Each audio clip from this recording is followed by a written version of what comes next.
मैं आपको और एक दूसरी बात बताता हूं जिसको आपने सुना है, लेकिन थोड़ा सा मैं नवीन रूप से, यानी एक नई तरीके से बता रहा हूं।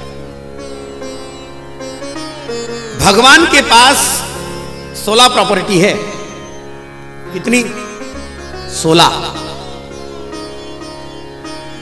निकालिए भगवत गीता, श्रीमद् भगवत गीता का 16वां अध्याय और 16वें अध्याय का पहला श्लोक। अभयम सत्व संशुद्धिर ज्ञान योगो, इस श्लोक को निकालिए। उस श्लोक में सबसे पहला श्लोक का पहला शब्द है अभय। ज्ञान योगो व्यवसिता दानम दमश्च यज्ञश्च स्वाध्यायस्तप आर्जवम, ये 16 संपत्तियां हैं और इन 16 संपत्तियों में भगवान के पास में 16 प्रॉपर्टी है। अब इस 16 प्रॉपर्टी में भगवान हर एक को हर एक प्रॉपर्टी नहीं देता और किसी को सारी की सारी प्रॉपर्टी नहीं देता। भगवान जिसकी लायबिलिटी जितनी होगी उसके नाम पर वो प्रॉपर्टी करते हैं। ये सुनना,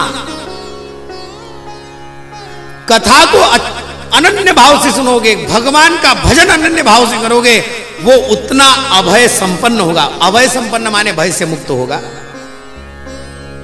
और सुखदेव जी महाराज ने यहां पर क्या कहा मालूम है? सुखदेव जी महाराज ने यहां पर यह कहा है, सबसे पहला प्रमाण ये होगा, वो भय से शून्य हो जाए, वो भय से मुक्त हो जाए।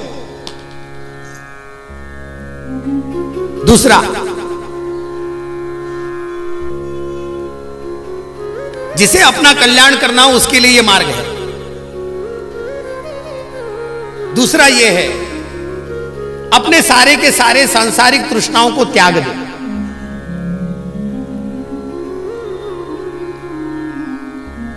तीसरा सुनना, काम का है हमारे, पुण्य तीर्थ में जाकर के अपने जीवन के कुछ सत्कर्म कर लेवे, कुछ दान आदि कर देवे, ये तीसरा कर्म है।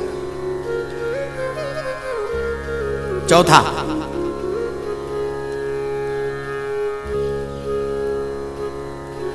एकांत स्थान में बैठ करके ओम इस मंत्र का जाप करें।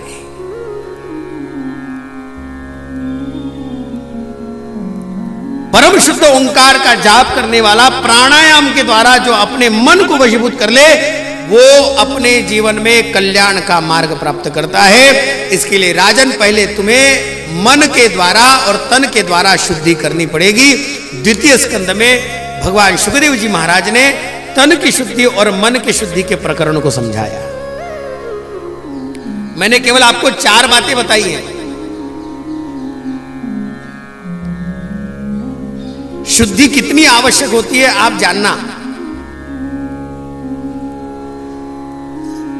मन की शुद्धि, तन की शुद्धि, दान की शुद्धि, क्षमा, संपत्ति की, पैसे की शुद्धि, धन की शुद्धि जिसे कहते हैं। कल मेरे साथ में जो थे काकी जी वगैरह, हमने एक चर्चा की थी कल गाड़ी में आते आते। धन की शुद्धि कितनी आवश्यक होती है, ध्यान में रखना। जिसका धन शुद्ध नहीं होता वो अपने साथ साथ पूरे कुल का नाश कर देता है। धन की शुद्धि,